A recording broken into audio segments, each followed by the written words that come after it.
அதத்தான் நான் ஏற்கனவே சொன்னேன்ல, அரசியல்ல இதெல்லாம் சகஜமப்பா. இப்போ உனக்கு ஒரு விஷயம் கிளியர் ஆயிடுச்சுல்ல, அதனால நீ என்ன பண்ற, தைரியமா போய் சேரு. வெடியா துப்பாக்கியா விடு.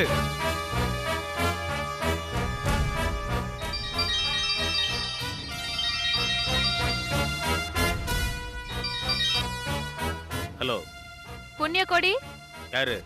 பேர்ல இருக்கிற புண்ணியத்தை செய்யற வேலையில காட்டாத உனக்கெல்லாம் நான் யாரா இருந்தா உனக்கு என்ன? இங்க பாரு, என்ன வேணும் உனக்கு? எனக்கு தேவையானதை உன்கிட்ட இருந்து வாங்கிக்கிறதுக்கு உன்னோட அனுமதி எனக்கு தேவையில்லை புண்ணியக்கொடி சார். எனக்கு சாதகமா திரும்பி இருக்கிற போலீஸ்காரரை ஏதாவது பண்ணிடலாம் நினைச்ச அப்புறம் ஒன்ன காலி பண்றதை தவிர எனக்கு வேற ஆப்ஷனே இல்ல. என்ன சொல்ற நீ? இன்னும் 2 செகண்ட்ல நீ சாக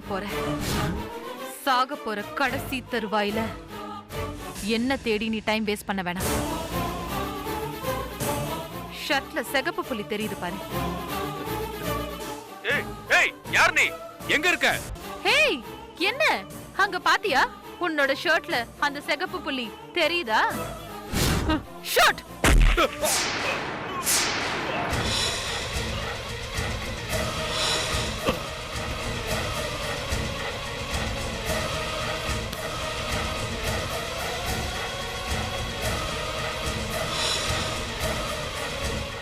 சாகறதுக்கு முன்னாடி உனக்கு ஒரு சந்தோஷமான விஷயம். நீ பெத்த பொண்ணு மேகாவ நீயே கொல்ல சொன்னல, ஆனா என்னால அவ காப்பாத்தப்பட்டிருக்கா. எஸ், மேகா உயிரோட இருக்கா. Good bye.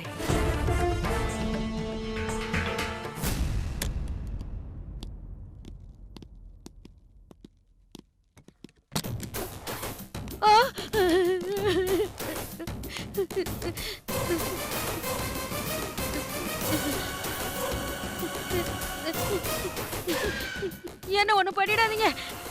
நான் எந்த தப்பு பண்ணல. எனக்கு ஒண்ணும் தெரியாது. சொன்னா கேளுங்கய்யா, என்ன விட்டுருங்க. ஏன்பா இத பாரு, புருஷன் பொண்டாட்டிக்குள்ள சண்டைய மூட்டி விட்டாச்சு. இதையே சாக்கா வச்சு மனசொடிஞ்சு மேகா தற்கொலை பண்ணிக்கிட்டான்னு நாம ஒரு பிளான் போட்டோம். சூப்பரா ஒர்க் அவுட் ஆயிடும். இங்க பாரு, கேஸ வெடிக்க வச்சிருவோம். ஓகே?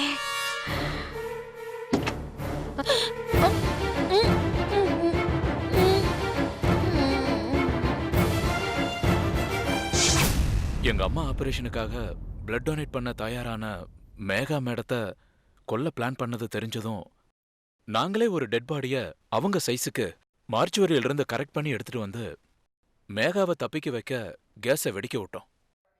இப்ப இதையெல்லாம் சொல்ற நீங்க இதையா முன்னாடி வந்து ஸ்டேஷன்ல சொல்ல? அப்ப எங்களுக்கு சொல்ல சொல்லி ஆர்டர் வரல சார். யார்கிட்ட இருந்து?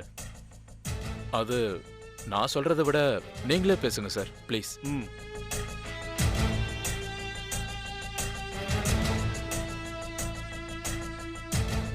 ஹலோ ஹலோ மேடம், ஒரு நிமிஷம். இன்ஸ்பெக்டர் பேசணும்னு சொல்றாங்க, பேசுங்க.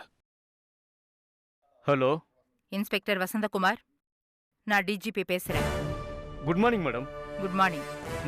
இது போலீஸ் ஆபீசர்ஸ்க்கான அண்டர் கவர் ஆபரேஷன். ஓகே. அந்த கிழவி புண்ணியக்கொடியோட கையாள். அவன் செஞ்ச எல்லா விஷயத்துக்கும் இவள அப்ரூவர் ஆக்குங்க. மோகன ஜெயில இருந்து ரிலீஸ் பண்ண ஏற்பாடு பண்ணுங்க. அந்த ஃபைலை எனக்கு அனுப்புங்க, நான் சைன் பண்றேன். Yes madam. Okay, thank you. Good morning madam. Good morning Indira. Madam, நீங்க எனக்கு கொடுத்த இருட்டு சட்டங்கள் ஆபரேஷன்ல 3 அசைன்மெண்ட் இருந்தது. முதல் அசைன்மெண்ட், போதை மருந்து வியாபாரத்தை காலேஜ் பசங்க கிட்ட பரப்புறதுக்கு தன்னோட பங்கா 15 லட்சம் ரூபாய கமிஷனா வாங்கின அந்த ஏசிபியை மிரட்டி அவங்கிட்ட இருக்கிற பணத்தை புடுங்கி நீங்க சொன்ன மாதிரியே போலீஸ்ல லஞ்சமே வாங்காம வேலை செஞ்சு கஷ்டப்பட்ட போலீஸ் ஃபேமிலிக்கு ஹாஸ்பிட்டல் செலவு, கல்யாண செலவுன்னு பிரிச்சு கொடுத்துட்டோம் மேடம். Very good Indira. உன் வேலை எவ்வளவு சிறப்பா இருந்ததுன்னு சொல்றதுக்கு உதாரணம் அந்த ஒரு இன்ஸ்டன்டே போதும். ஆளுங்கட்சி சப்போர்ட்டோட இது வரைக்கும் யார் பேச்சையும் கேட்காத அந்த கமிஷனர் தானாவே வந்து தான் பதவியை ராஜினாமா பண்ணியிருக்காருன்னா நீ எவ்வளவு பவர்ஃபுல். அதுவும் போன்லயே. சபாஷ் இந்திரா, சபாஷ். Thank you ma'am. நீங்க எனக்கு கொடுத்த 3வது அசைன்மெண்ட் புண்ணியகோடி. பல அரசியல்வாதிகளுக்கு பினாமியா இருந்துகிட்டு தமிழ்நாட்டுல நிறைய கூலி படைகளை மெயின்டைன் பண்ற அவரை மட்டும் வேற வழி இல்லாம கொலை பண்ண வேண்டிய சிச்சுவேஷன் என்கிட்ட கொடுத்தீங்க. அதையும் டிரைவர் சண்முக சாரோட சேர்ந்து முடிச்சிட்டேன். What next ma'am? டெல்லியில இருக்கிற பெண் போலீஸ் கமாண்டர் படைக்கு உன்னை நான் ரெஃபர் பண்ணிருக்கேன். அநீதிகளுக்கு இங்க முற்றுப்புள்ளி வச்ச மாதிரி நார்த்லயும் சில ப்ராப்ளம்ஸ் இருக்கு. அதை நீ தான் சால்வ் பண்ணணும். அந்த அசைன்மெண்டோட பேரு சிலந்தி வலை குற்றங்கள். All the best. Best of luck. Thank you ma'am. ம்